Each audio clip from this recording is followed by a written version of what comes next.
Merci beaucoup, Monsieur le Président.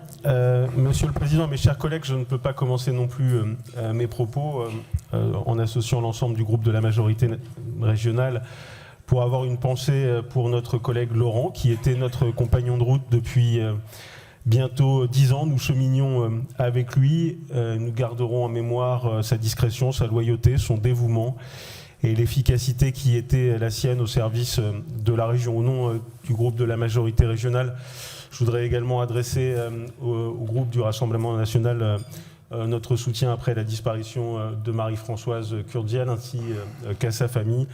Je pense pouvoir parler au nom de mes collègues, en particulier de la commission formation. Nous l'avons bien connu.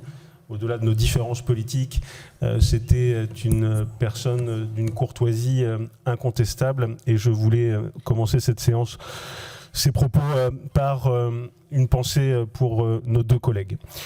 C'est peu dire, mes chers collègues, que le contexte est singulier.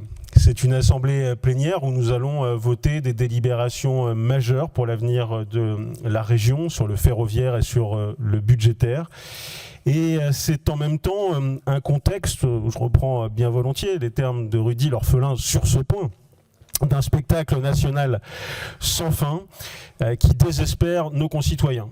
Là où je voulais lui répondre sur ce contexte, où probablement vous aurez remarqué ce matin que l'incapacité totale à se remettre en cause du président de la République pourrait nous rassembler, d'ailleurs sur tous ces bancs. Mais j'étais un peu étonné, monsieur l'orphelin, que vous parliez de minuit moins une en parlant d'alliance imaginaire, quand pour vous il était minuit et demi. Lorsque vous avez fait alliance avec la France insoumise, qui est ce parti de la honte, qui est sorti depuis bien... Ben non, c'est pas n'importe quoi, vous avez fait alliance avec un parti de la honte, d'un parti de la honte qui n'a plus rien de républicain, et que vous vous apprêtez à accueillir dans 2 jours Madame Tondelier, dont les propos pour le moins ambigus sur la déportation devraient vous interpeller. Alors oui, en effet, nous sommes dans un contexte de chaos politique. À force de répéter d'ailleurs le chaos politique, on finit par ne plus en mesurer les conséquences, et pourtant les Français, ils en mesurent les conséquences. Je pense bien sûr aux entreprises qui se demandent comment investir et à quel taux d'intérêt, comment les carnets de commandes de ces entreprises vont pouvoir se remplir. Je pense bien sûr aux ménages qui eux aussi se demandent à quel taux ils vont pouvoir acheter des biens immobiliers, et qui eux, et je pense que nous sommes nombreux à le constater sur les bancs, mesurent le mur financier face auquel nous sommes aujourd'hui. Ce mur financier, les Français, ils le ressentent parfois plus que les dirigeants, certains dirigeants politiques, et ils le voient se rapprocher avec toutes les conséquences qui se préparent, et ils sont probablement médusés de voir que la machine à dépenser est repartie et que la réduction des dépenses publiques avec ce nouveau gouvernement attendra. Conséquences bien sûr pour nos collectivités territoriales qui tiennent pourtant le pays debout et qui évitent à l'activité économique aujourd'hui de s'effondrer. Elles représentent un espoir et elles sont un rempart contre l'effondrement.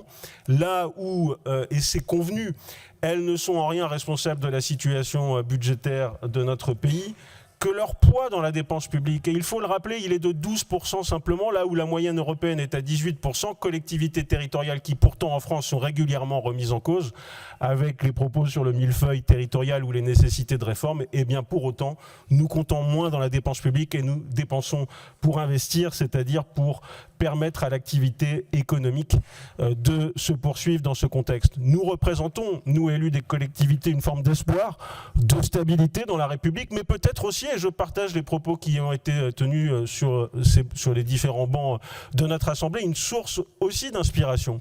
Car les chemins de passage, ça a été dit par M. Bonater, mais aussi par M. Beauvais, nous savons les trouver dans nos collectivités. Nous savons que les débats peuvent être vifs, mais qu'ils sont tenus et qu'ils sont respectueux et qu'ils permettent de trouver en effet avec intelligence collective des solutions utiles pour nos concitoyens. C'est dans ce contexte que la région se tient debout. Elle est debout dans ce contexte budgétaire particulièrement flou, que rappelait le président tout à l'heure et sur lequel Virginie Luttrot reviendra dans quelques instants. La région Normandie est la région qui a le plus augmenté son investissement ces dernières années, tout en maîtrisant ses dépenses de fonctionnement et tout en faisant en sorte que nos indicateurs de dette soient parmi les meilleurs de notre pays, le deuxième de notre pays, cependant que nous sommes la région qui investit le plus par habitant, avec là aussi des indicateurs d'épargne brute qui sont très satisfaisants. Derrière ces indicateurs, il y a des réalités. Monsieur Beauvais, vous le soulignez tout à l'heure, 200 millions pour un plan de santé. Sans la région, beaucoup d'équipements n'auraient pu voir le jour pour la santé de nos concitoyens. Sans des investissements massifs au service des collectivités territoriales, ce sont des grands équipements structurants pour nos territoires qui n'auraient pu voir le jour. Debout, la région, elle se tient également sur la question énergétique qui est si essentielle pour notre avenir, mais également pour l'avenir de notre pays. D'ailleurs, peut-être pourriez-vous vous réjouir, en effet, que le gouvernement ait choisi une ministre anti-nucléaire en son sein. D'une certaine manière, pour vous, c'est une bonne nouvelle, et pour nous, c'est la preuve supplémentaire que nous faisons bien de ne pas participer à cette aventure. L'énergie est en effet un sujet majeur, que nous assumons le choix de soutenir la filière nucléaire comme d'un développement raisonné, raisonnable et des énergies renouvelables. Je pense aux énergies marines renouvelables qui ont, sur l'éolien offshore, créé des milliers d'emplois dans la région, et je pense au port de Cherbourg et du Havre, que nous soutenons sans réserve l'hydrolienne qui ne présente aucun impact paysager, mais que oui, nous assumons d'être totalement en phase avec les Normands sur la question de l'éolienne terrestre, parce que vous citiez des sondages, 90% des Normands sont contre le déploiement nouveau des éoliennes, 95% contre les déploiements nouveaux d'éoliennes terrestres. Et sur le photovoltaïque et l'agrivoltaïsme en particulier, nous assumons totalement nos choix. Et d'ailleurs, je veux pointer du doigt ici la contradiction qu'il y a à soutenir le développement massif de l'agrivoltaïsme, là où nous avons besoin plus que jamais de souveraineté alimentaire, que nous avons besoin de donner à manger à la France des produits de qualité, parce que le résultat d'une agriculture qui se met au service du photovoltaïque, c'est une agriculture qui n'est plus souveraine et qui aboutit à importer des produits qui ne respectent aucune des normes sanitaires que nous imposons à nos agriculteurs. Debout, la région se tient sur la question du ferroviaire. Je suis surpris d'entendre certains discours. Je vous rappelais ici que la région, elle a investi 2 milliards dans le ferroviaire et qu'aujourd'hui 92% des Normands sont satisfaits de la politique de la région en la matière, avec une régularité horaire de 91% sur les lignes normandes, et que 95% des Normands recommanderaient nomades à leurs proches. Je veux dire aussi que nous sommes d'accord sur tous ces bancs pour soutenir la relance de la ligne nouvelle Paris-Normandie, en effet, et que le préfet Castel aujourd'hui se déplace dans les territoires, et je sais qu'il y a un consensus politique sur cette question, mais sur la question de l'étoile de Caen, je suis quand même un peu surpris que l'on parle de qualité du service public quand on parle de délégation de service public. Il ne s'agit en rien d'une privatisation, que l'offre pour les Normands va progresser de 50% et que le coût moyen par kilomètre, lui, va baisser de 50%. Ce sont ces chiffres qu'il faut retenir très simplement. Et je suis un peu surpris d'entendre certaines personnalités de gauche considérer que la RATP représente une privatisation. Je ne pensais pas entendre cela un jour. Debout, la région se tient également pour notre jeunesse. Je ne rappellerai pas les investissements massifs dans les lycées, mais je voudrais juste rappeler à Laurent Beauvais qu'à la dernière assemblée plénière sur la santé mentale, à la proposition du Conseil régional des jeunes, nous avons voté une expérimentation dans 3 lycées. Debout, la région se tient bien sûr sur l'économie et plus que jamais pour les entreprises en difficulté comme celles qui proposent aujourd'hui des projets nouveaux créateurs d'emplois. Bref, vous l'avez compris mes chers collègues, il y a des raisons d'espérer.